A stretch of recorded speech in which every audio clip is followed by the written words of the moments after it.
Hi, this is Josh Marshall with TPM Media. It's Tuesday, September 25th, 2007. You may not have known it, but most likely today, Tuesday, the 25th of September, the United States Senate will vote on an amendment to authorize war with Iran. Now, the amendment is actually called the Kyl-Lieberman Amendment, and on the surface, it seems pretty innocent. It's an amendment authorizing the U.S. to take whatever steps are necessary to stop Iranian meddling, destabilizing in Iraq. But here's the thing, the Kyl-Lieberman Amendment actually sounds a lot like something called the Iraq Liberation Act, the ILA. Now, the ILA was passed in 1998. It was passed at a key time when President Clinton was particularly weak because of the Lewinsky scandal.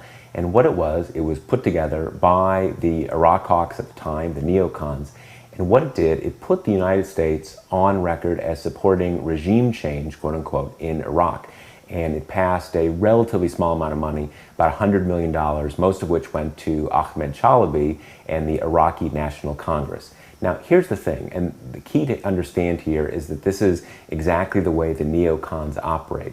This new amendment, again, isn't that much in itself, but it's a process of laying the groundwork by a series of legislative enactments to make a war with Iran more and more inevitable. Again, this is just what happened with the Iraq Liberation Act. If you remember, back in the build-up to the Iraq War in late 2001, 2002, 2003, one of the big things people said is, look, it's already our national policy to support the overthrow of the Iraqi government. Even President Clinton was for it, so what's the problem? And again, that's pretty much what they're trying to do now with the Kyl-Lieberman Amendment. Now, let me read you the key text of this amendment. And this is the part, comes after a series of sort of a bill of particulars against Iran, all the things they're doing wrong in Iraq. And here it says what the United States Senate is authorizing. Let me read it to you.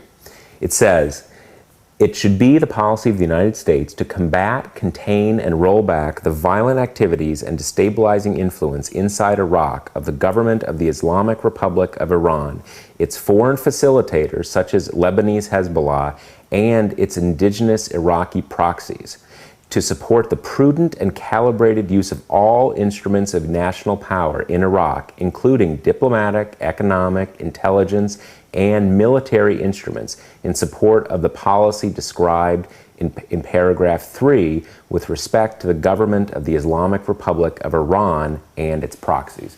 Now, you look at that, there's a couple ways you can read those two paragraphs. One is to say it just focuses on things specifically inside Iraq, but the reference to Lebanese Hezbollah means there's actually a much broader interpretation too, and that means that the U.S. should basically be at war with all Iranian proxy organizations in the region, which includes Hezbollah in Lebanon, includes Hamas, arguably, in the occupied West Bank and Gaza.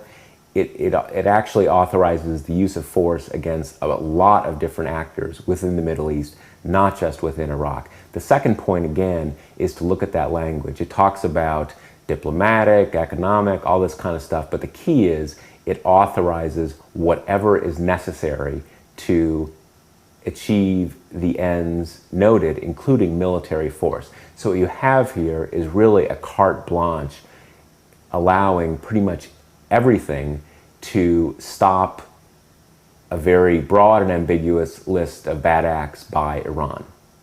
So watch out for the vote today. Depending on when you're watching me right now, you may even have a chance to call your senator and say how you'd like them to vote. In all likelihood, this is going to pass by a big margin because people feel like if they don't vote for it, it'll seem like they're soft on the Iranians sending IEDs and various explosive material into Iraq. So unfortunately, this is probably going to pass by a big margin. But again, the things to keep in mind are it's the exact same people who laid the groundwork for the Iraq War.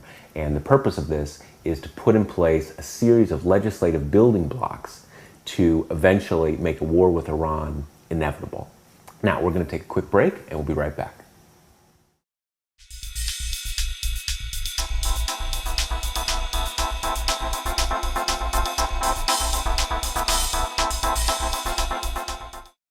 Okay, we're back. You know, the election season is starting to heat up now, and about once a week on TPMtv, we're going to try to do a question and answer. Readers and viewers will send in questions and about the election, about the primaries, about the Republicans, about the Democrats, and I'll do my best to answer those questions using what I know, and also we'll use the resources of our reporters who are covering the election. So you can send those in to us by video or just by email and say that it's for TPMtv and for our election Q&A sessions we're going to do a couple times a week. I'm Josh Marshall from TPM Media, and we'll talk to you tomorrow.